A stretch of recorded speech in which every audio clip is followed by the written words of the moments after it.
قابلت كتير. طلوا حبابنا طلوا أسامي كلام شو خص الكلام، عينينا هني أسامين.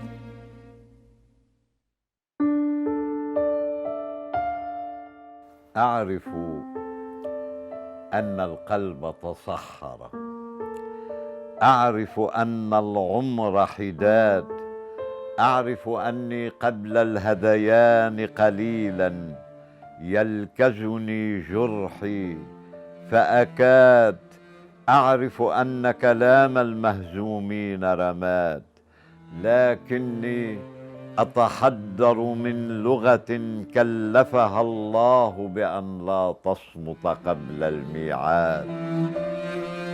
هو شاعر لبناني يعبر بشجاعة عن وحدة الوطن وعروبته، ورغم التحديات ومحاولات الاغتيال إلا أنه استمر في نضاله الشعري والوطني.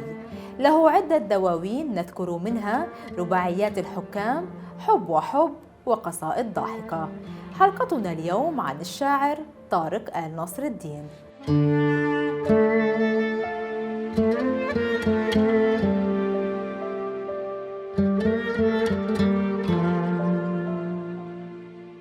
طارق آل نصر الدين هو شاعر لبناني، ولد في كفر متى عام 1943.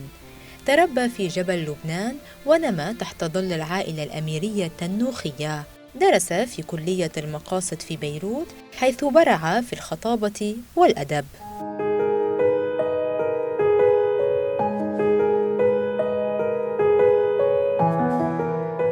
لم يجدني الشعر يتيما فآوى أو ضالا فهدى، بل كان قدري أن أولد في بيت الشعر. فوالدي نديم من كبار أدباء لبنان وعلماء اللغة العربية، وجدي أمين آل ناصر الدين معروف أنه من كبراء شعراء النهضة، فكل زوارنا شعراء. فأنا ولدت في بيت يبدأ بالأدب وينتهي بالأدب، يعني أهلي كلهم، وكان والدي وجدي أصحاب جريدة الصفاء. طارق ناصر الدين شاعر مباشر، ولكنه ليس هامشيا، إنه ابن كفر متى، تلك الضيعة الجميلة في الجبل، ومقام أجداده لا يزال يروده أو يرتاده المتصوفة. كتبت قصيدة غزلية أقول: أتى يوما إلى قلبي الغرام، فلم يبرح ولد له المقام، وحلت في صميم القلب ليلة، فلم تبرح وحل به السقام.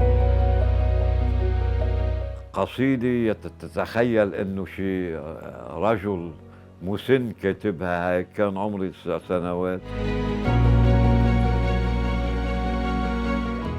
تأثرت مسيرته بزملائه الشعراء، حيث أثرت تجربته الأدبية في التعبير عن وحدة الوطن وعروبته. تألق في مباريات الشعر والخطابة بالمرتبة الأولى في كلية المقاصد. الشاعر طارق ناصر الدين كشاعر هو شاعر عربي وشاعر وجداني إلى حد كبير. يمكن المعروف أكثر أنه شاعر تكلم عن العروبة، الوحدة العربية، الأفكار العربية، القضايا العربية الكبرى، لكن في الوقت ذاته هو شاعر وجداني. عنده ديوان مثلا حب وحب، ويحضر لديوان جديد قصائد عاشقة، وهو في الوقت ذاته من القلائل الشعراء العرب بعد ابن الرومي اللي تحدث في قصائد إلى علاقة لا أقول السخرية بقدر ما أقول المزاح والكاريكاتيريست، يعني التصوير الذهني. الأمير طارق ناصر الدين غني عن التعريف، لذلك علاقته بالشعر هي علاقة الوجود والحضور الأزلي. تعرفت عليه قبل 50 عاما، ولم يزل الأمير طارق يقول شعرا في كل يوم ألتقيه، إنه يتحدث لغة الشعر كما يتنفس. اليوم من القائلين في مقدمة لأحد دواوين الشعرية أقول: أحبائي، أنا في الحب دائي ولن أشفى، فموتي في شفائي، ويوم لا يمر بدون شعر أحس بأنه يوم انتهائي. أنا لا أستطيع أن يحيا يوما واحدا بدون أن أكتب شعرا أو أقرأ شعرا أو أهيئ لقصيدة ما، فأنا كيان شعري من كلام أكثر مني من لحم ودم. سميته أمير الشعر العربي المقاوم، لأنه دائما بيقاوم بشعره ضد الظلم ويسعى إلى التحرر. الوحيد بين هالشعراء أنا اللي لمست أنه جمع الفكر والفلسفة في شعره. إذن وجدت أنه هذا الشعر يجب أن يدرس ويعطى مادة في كلية الحقوق السنة الثانية عن رواد الفكر السياسي، فاخترته بين هالشعراء كمفكر شاعر يعني ينتقد ويهاجم الظلم. هبل في مصر، لات قريب، والعزى يغتصب القمة، وحرائق بغداد تشع دما، وشعوب الدنيا مهتمة، والسادة أصنام دعيوا لحضور الفيلم الأمريكي العرض الأول، لكن أيا ما همه، والمستر بوش يلوي رقبة هولاكو كي يفرغ في دجلة سمه، والمأتم جار، وجميع الملل علينا ملتمة، فلنذرف دمع الفرح ودمع الحزن معا، فلدينا بعد اليوم مهمة، لم تسقط بغداد بمفردها، سبقتها أصنام الأمة. تأثر طارق آل نصر الدين بشعراء عرب مرموقين مثل أبو الطيب المتنبي وابن الرومي، حيث استمد إلهامه من تجاربهم الأدبية وأساليبهم الشعرية. تلك التأثيرات ساهمت في تغني شعره بأبعاد أدبية وفنية متعددة. رسالة حب إلى عواصم الدم، سلام على أهل الجهاد، ولا أدري أأنشد شعرا أم أصلي على النصر، هنا الماء طهر والتراب مقدس، هنا الصخر والأحجار أغلى من التبر، فيا جبل الريحان خبر رواتنا بأن جبال النسر تغضب كالنسر، فكر وفر كانت الحرب قبلكم، وحرب رجال الحق كر بلا فر، بإبرة إيمان حفرتم جبالكم، فأنتم دموع الماء تنبع من صخر.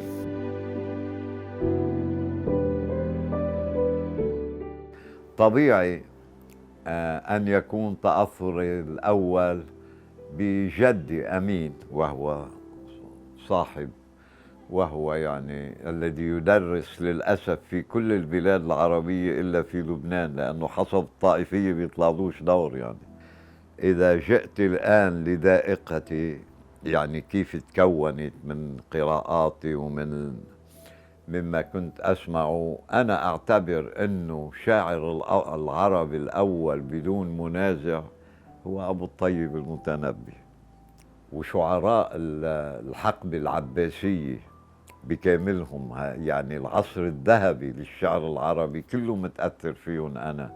أبو تمام، البحتري، ابن الرومي، أبو العتاهي، يعني العصر الذهبي كله اللي مثلته بغداد بفترات الازدهار هو الشعراء الأساسيين الذين عشقتهم.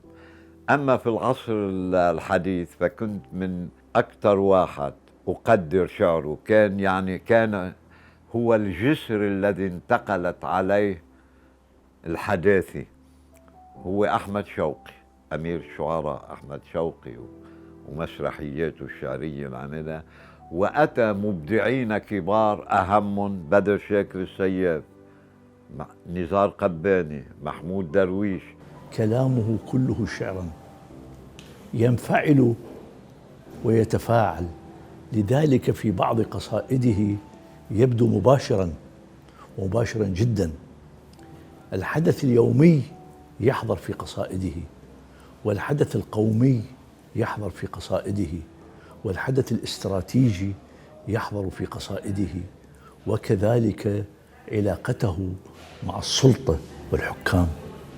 المير طارق شاعر كبير بدون أي شك. المير طارق عنده 3 شغلات يعني بيتميز فيهم عن غيره من الشعراء. أول شيء إنه المير طارق مؤرخ شاعر، هو أرخ لمرحلة اللي عم قولها من 50 سنة حتى الآن، أرخها بشعره. ما في حادث، ما في شغلة، ما في، خصوصا مع عبد الناصر ومع غيره، حتى آخر الشيء رباعيات شو اسمه رباعية الحكام، أرخ لمرحلة شعرية هيدي يمتاز فيها عن غيره. وبالتالي إذا أخذتي شعر المير طارق وقريتيه بتقري تاريخ هالمرحلة من 50 سنة حتى الآن. هي أول شغلة.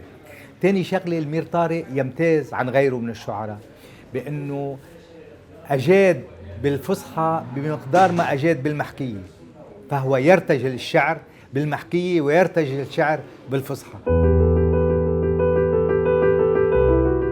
طارق آل ناصر الدين يتألق في عالم الشعر من خلال 6 دواوين شعرية مميزة، منها العائد من كل الأشياء وتابعوا موتنا.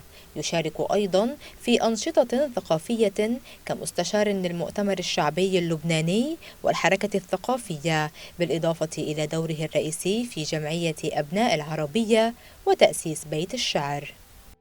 اكتشف الغرب أنه لا يستطيع أن يحتل هذا الشرق وينعم بخيراته إلا إذا دمر هويته، وأهم شيء بالهوية هي اللغة. أنا لست عربيا فقط، أنا عربي عروبي، لأنه في العروبة هي انتماء عالمي، كوني، ثقافي، أدبي، فكري، إيماني.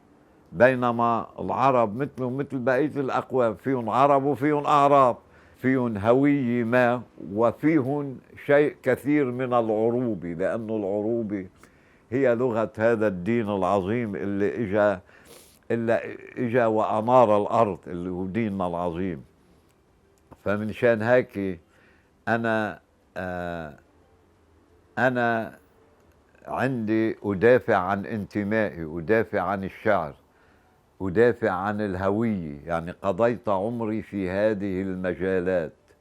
طارق ناصر الدين في الوقت ذاته هو يدافع عن اللغة العربية، لا بوصفه فقط كشاعر، وإنما من وقت ما عمل مع أبيه وجده وأنسبائه في جريدة الصفاء، الجريدة اللبنانية القديمة. لذلك هو يحمل تراث عربي ويحمل تراث شعري، وممكن أن يصنف مع شعراء القصيدة العمودية التقليدية، وهي أساسه وبنى عليها. وفي ذات الوقت نظم شعرا بالمحكية اللبنانية وحافظ على نظام التفعيلة، كما نظم شعر زجلي تحدث عن الزجل ودافع عن الزجل. إنه متمرد، إنه ملعون بكل معنى الكلمة، هذا الشاعر ملعون. ففي ديوانه رباعية الحكام تراه ينتقد الحكام اللبنانيين كلهم. أذكر أنني عندما كنت طالبا في الجامعة اللبنانية في كلية الحقوق، وكان لبنان منقسما كعادته ما بين محورين، شرقية وغربية، مسلمين ومسيحيين. فعملت المجموعة اللي كان اسمها لجان العمل الناصري، اللي كنت المساهم الأول في تأسيسها، عملت خضة بلبنان كله، وصلت لرؤساء الدول العربية. شكلنا تحالفات سميناها تحالف الوحدة الوطنية الشعبية، واعتبرنا أنه الوحدة الوطنية المتبنية النظام اللبناني هي وحدة مدسوسة لإبقاء التفرقة ولتوزيع المغانم والمكاسب. ويومها كنا نعمل مظاهرات بعشرات الآلاف بلبنان، وخضت الدول العربية، واعتبرت أن الطبقة السياسية يومها عجلت بالحرب الأهلية اللبنانية كي لا يتحد الشعب ضدها من تحت. وهيدي ما فهمنا يومتها. فلما كنت بالجامعة كنا نناضل من هذا الشيء لأجل الوحدة الوطنية الحقيقية الشعبية.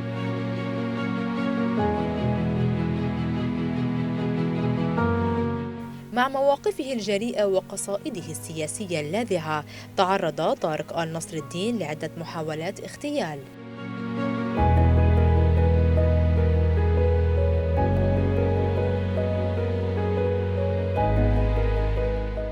بتذكر هيدي أشرس يعني محاولة اغتيال تعرضت لها. كنت أسكن في منطقة كاراكاس في بناية يعقوبيان. يومها أقيمت ذكرى الوحدة العربية بجامعة بيروت العربية. يومها لقيت قصيدة حادة جدا، أنا جدا دفاعا عن العروبة، لأنه بعضهم متعصبين الدينيين، لأنه ألد أعداء الدين، انتبهي، هم بعض الكهنوت، لا كهنوت في الإسلام، بعض رجال الدين قمم في الجهاد والنضال، وبعض رجال الدين شياطين كهنوت الذي نهى عنه الإسلام. كانوا حاطين يافطة في إحدى المناطق: العروبة والصهيونية وجهان لعملة واحدة. تصوري يعني بدهم دولة عثمانية وصفوية وكذا وكذا، بدنش بذكرى الوحدة. فألقيت قصيدة انهيتها بهالأبيات هيدي، بقول لهم: تعيرون انتمائي أمتي لغتي أهل الدعاة، نبيا جاء من رحمي، وتطلبون اقتلاعي من مخيلة لو لم تكن وحي رب الخلق لم تدم.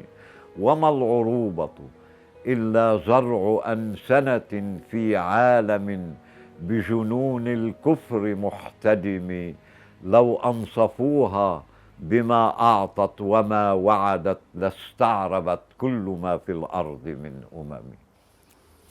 هذه القصيدة عندما تعرضت لمحاولة الاغتيال التي نتكلم عنها، اتصل بي، كان أحد خطباء المهرجان يومتها نقيب محرري الصحافة في لبنان المرحوم ملحم كرم. تلفن من لندن، كان في لندن، قال لي: عم تسأل مين اغتالك؟ اللي رافعين اليافطة اللي رديت عليها بالجامعة العربية. بفوتوا على أول أوضة من البيت، بيكون ابني طلال عمره يومتها 4 سنين. بحطوا له الكاتم، وراح نصفي لك ولادك قبل ما نصفيك. بحطوا له الكاتم براسه، الكاتم الصوت للمسدس. شو بفكر طلال؟ انه جايين يلعبوه، بصير يضحك. بعدني بتخيل شكله لليوم انه جايين يلعبوه، يعني بده يظهر. اللي انقذني شيء غريب، انا احد مؤسسي الاسعاف الشعبي، بتسمعي في الاسعاف الشعبي في لبنان. جاي عندي سيارات اسعاف عم بتزمر من بعيد. شو فكروا؟ انه هاي الاسعاف تبعنا الشعبي، وانه حدا حاكي على الهيك وعارفين جايين يلقطوهم. بيتشلوني الي ولمرتي عقودة ابني، وبيسكروا الباب وبيروحوا. بتكون ناطرتهم سيارة تحته على قدام مدخل يعقوبيان، يعني زمامير سيارة الإسعاف اللي فكروها أنه جايين نجدي لإلي هي اللي أنقذتني من الموت وأنقذت عائلتي.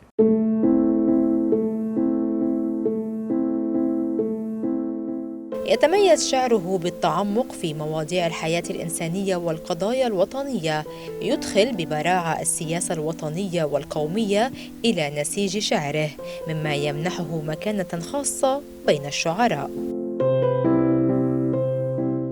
فوجدت بالمير يعني طاقة علمية فكرية يجسدها في الشعر. إذا وصف المقاوم بشعره تراه يتجلى، إذا وصف الظلم في بلاد العرب تراه يتجلى في شعره، دائما يتحدث وينتقد المثقفين المفكرين. يجب أن لا يكونوا على الحياد، يجب أن يدرسوا الظاهرات المؤلمة الظالمة ويتخذون موقف، وإلا أنهم جبناء، لأنه اليوم لا حدا بيرضى بالظلم بالوطن العربي إطلاقا. كل الفلاسفة والشعراء قاموا بثورات وحرروا بلادهم، ولهلا بعدهم لهلا فلاسفة يتداول فيها التاريخ ويعلموها بالجامعات. عندنا يعني معجزة دينية أبدية اسمها الإسلام والقرآن الكريم. تصوري إنه والدي أنا لما كنت طفل يشوفني عم بقرأ بكتاب اللي بيقروا فيه دروس أو تفسير بيقروا فيه كذا كذا، يقول لي لا لا لا لا، في عندنا كتاب واحد نحن القرآن الكريم، ما تقرأ غيره، شيء ما بتعرفه أنا بفسر لك إياه. فنحن أساسنا عائلة تنوخية من اليمن، ومعروفة بأنه كانت من أقوى القبائل اللي نشرت الإسلام في العالم، وكان بعضها مسيحيا قبل الإسلام. قبل ما نزل الإسلام ما كانوا فيه الأصناميين واليهود وبعض المسيحيين من جماعة برنابا، بيسموه القديس برنابا اللي ما بيعترفوا فيه بيوم المسيحيين المتعصبين. شاعر الأمير طارق آل نصر الدين هو صديق، وأنا شهدت فيه شهادة عن قرب. هذا الرجل قبل ما أحكي عن شعره رجل دمث طيب، هو إنسان عروبي من التنوخيين العرب، حماة الثغور.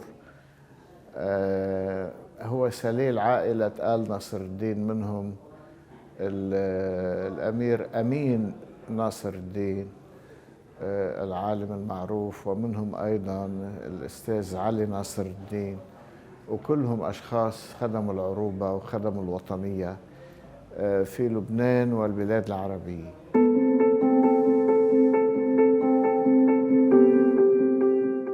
كان طارق آل نصر الدين مناضلاً بقلمه خلال عهد جمال عبد الناصر، حيث استخدم شعره كوسيلة للتعبير عن التحولات والمشاكل السياسية في تلك الفترة، وكانت صداقته القوية مع الشاعر نزار قباني تعكس تواصله مع أصوات أدبية وثقافية هامة في ذلك الزمن.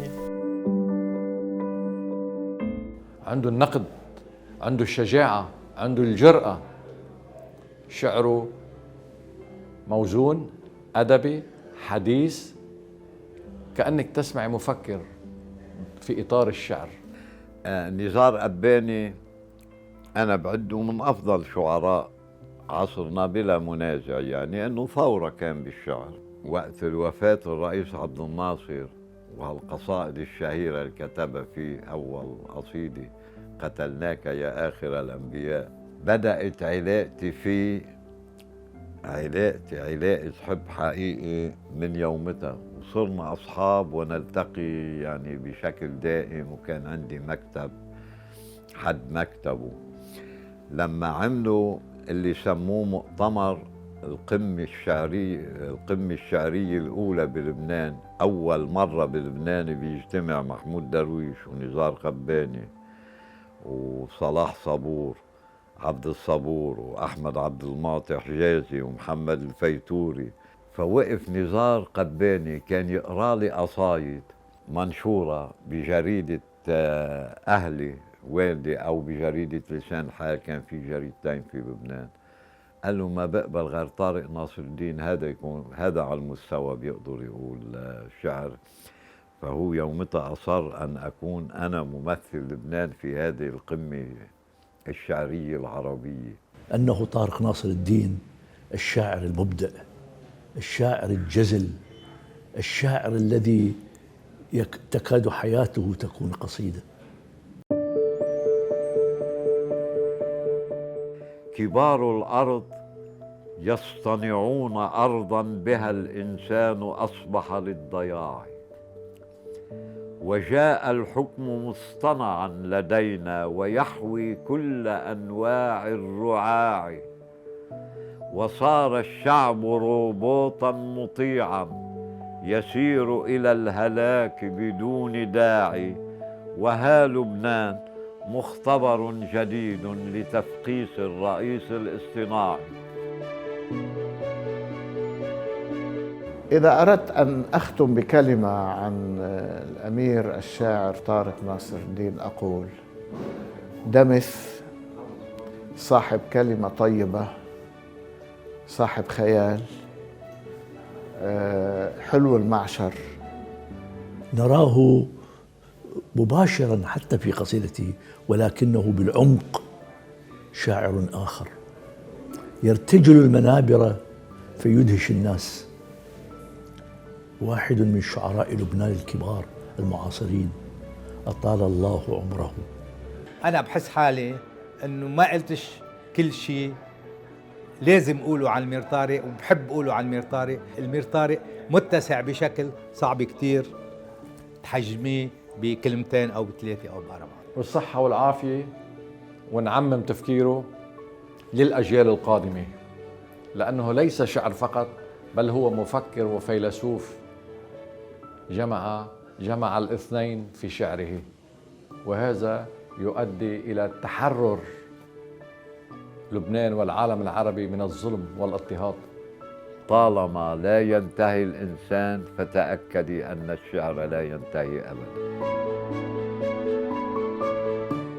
يعبر الشاعر طارق آل نصر الدين عن حبه للغة والهوية، حيث يقاوم التأثيرات الثقافية الغربية من خلال التمسك بالتراث الثقافي وتحديث اللغة بشكل يحافظ على الانتماء والهوية.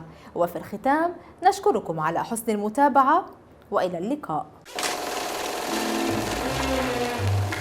قابلت كتير طلوا حبابنا طلوا أسامي كلام، شو خص الكلام عينينا هني أسامي